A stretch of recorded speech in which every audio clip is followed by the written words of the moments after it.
The laughter around the table was loud enough to shake the wine glasses. 8 of us had gathered for our annual couples game night, a tradition that had survived marriages, babies, promotions, and even one divorce. The rules were simple. Answer honestly, no matter how embarrassing the question. By the 4th round, everyone had relaxed enough of the teasing to become ruthless. My husband, Ethan, sat beside me with that familiar calm smile he always wore, sipping his drink while everyone joked. Then our friend Mia pulled a card that would change everything. "Who was the best lover you've ever had?" she read aloud. The room exploded with laughter before every eye slowly turned toward me. I should have lied. I should have laughed it off. Instead, fueled by too much wine and a desperate need to sound funny, I grinned and shrugged. "Honestly," I said, "my ex was better in bed." The words landed like a grenade. A few people laughed nervously, assuming I was joking. Someone whistled. Another friend nearly choked on his drink. I glanced at Ethan, expecting to roll his eyes or tease me back. Instead, he simply smiled. Not an angry smile, not even a fake one. It was calm, almost peaceful. He thanked our host for inviting us, stood up, picked up his jacket, kissed the top of my head gently, and said, "Have a good night, everyone." Then he walked out the front door, without looking back once. For several seconds, nobody spoke. The room suddenly felt colder. Mia whispered, "Is he okay?" I forced out a laugh, insisting Ethan was just dramatic and that he'd cool off before I got home. Deep down, though, something didn't feel right. Ethan wasn't the type to storm out. During 8 years of marriage, we'd survived job losses, miscarriages, money problems, and family betrayals. He never yelled. He never slammed doors. He believed silence was more powerful than anger.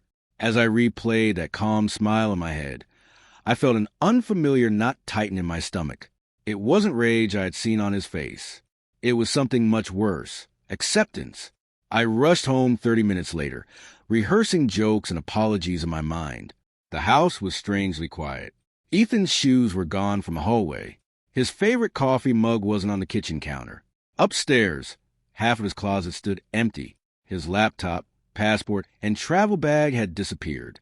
Panic flooded my chest as I grabbed my phone and called him, straight to voicemail. Again, voicemail.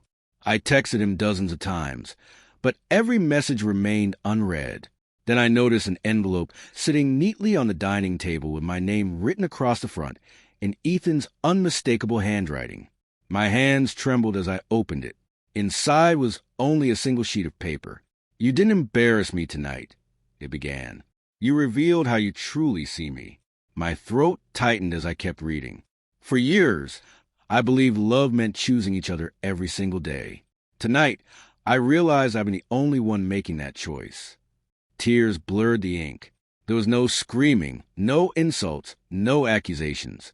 Only gratitude for the years we'd shared, and one final sentence that made my knees buckle. By the time you read this, I've already accepted the position in Seattle that I turned down because you asked me to stay. I stared at the letter in complete disbelief. Seattle? Ethan had once mentioned a dream job there nearly 2 years earlier, but he declined it because my career couldn't move. He never blamed me for that decision. I had assumed the opportunity disappeared forever. Apparently, it hadn't.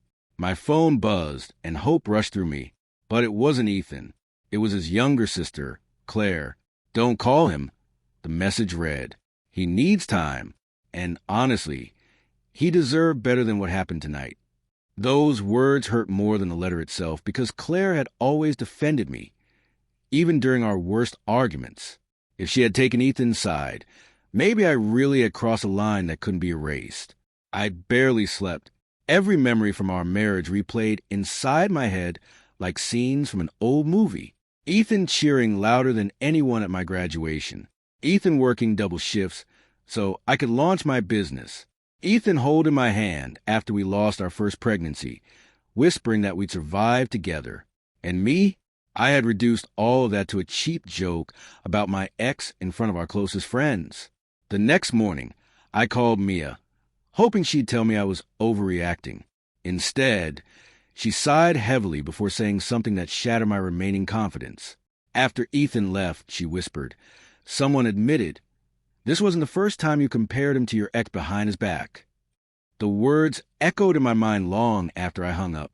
I wanted to deny it immediately, but memories I had buried began surfacing one after another. Casual lunches with co-workers where I joked that my ex had been more exciting. Drinks with old college friends where I laughed about Ethan being too predictable. I had always convinced myself they were harmless comments because Ethan wasn't there to hear them. Somehow, those words had traveled back to him anyway, not through gossip, but through time. Every careless comparison, every sarcastic remark, every joke had slowly chipped away at the respect he quietly gave our marriage. Last night wasn't the beginning of his decision. It was simply the moment he stopped pretending not to notice. I refused to accept that it was over. By noon, I was standing outside Ethan's office, carrying his favorite coffee and the blueberry muffins he loved every Wednesday. The receptionist looked at me with sympathy before saying, "I'm sorry. Ethan resigned this morning." My stomach dropped. "Resigned?" I whispered. She nodded.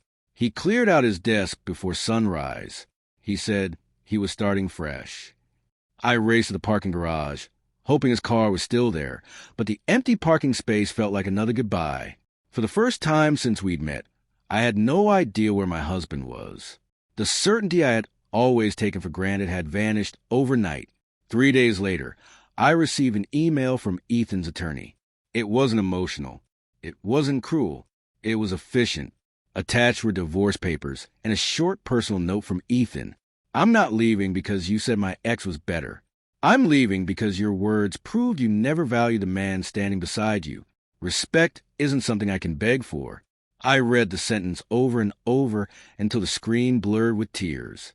I had expected anger, maybe counseling, maybe weeks of arguments.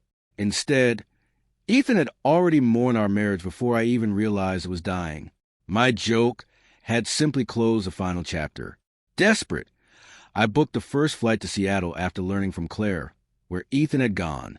I rehearsed speeches during the entire flight, promising myself I'd fight for us no matter how long it took. When I finally reached his new apartment building, I froze. Ethan was outside assembling a small wooden bookshelf, smiling as he talked to an elderly neighbor. He looked lighter. The constant exhaustion I had seen on his face for years had disappeared.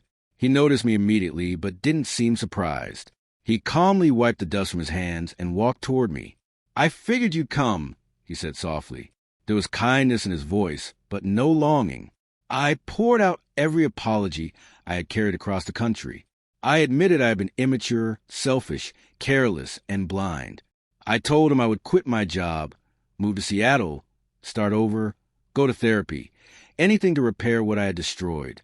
Ethan listened without interrupting, his expression never changing. When I finally ran out of words, he smiled sadly. "Do you know what hurt the most?" he asked. I shook my head. It wasn't hearing that another man was better in bed. It was realizing that the woman I loved believed humiliating me in public was entertainment. His words pierced deeper than any accusation ever could because they were completely true. He invited me inside for coffee, and for a brief moment, I let myself believe there was hope. We talked for nearly 2 hours about our marriage, our happiest memories, and the dreams we once shared. We laughed through tears remembering our first apartment with broken heating and the ridiculous camping trip, where it rained for 3 straight days. It almost felt like old times. But when I reached across the table to hold his hand, Ethan gently pulled it away. "I forgive you," he said. "I truly do. But forgiveness and reconciliation aren't the same thing." My heart shattered as I realized he wasn't speaking from anger anymore. He was speaking from peace. A week later, we met one final time to sign the divorce papers. Neither of us argued.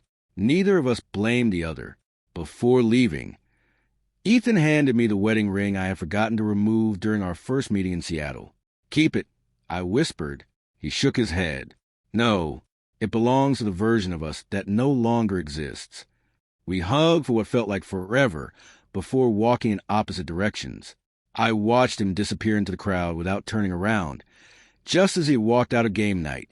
This time, I understood why. Looking back would only make leaving harder.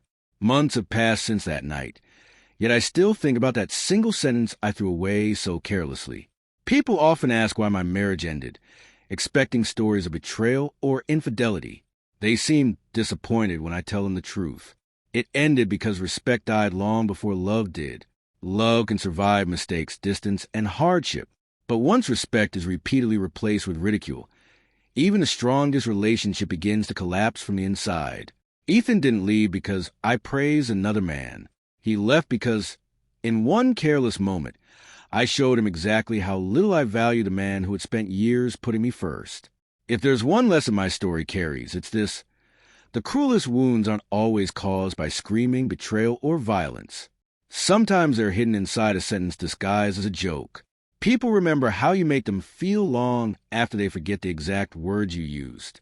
I thought laughter would erase the damage within seconds. Instead, it destroyed 8 years of marriage in a single evening. The calm smile Ethan gave me before walking out wasn't the smile of a defeated husband. It was the smile of a man who had finally accepted a painful truth. And by the time I understood what that smile meant, it was already too late.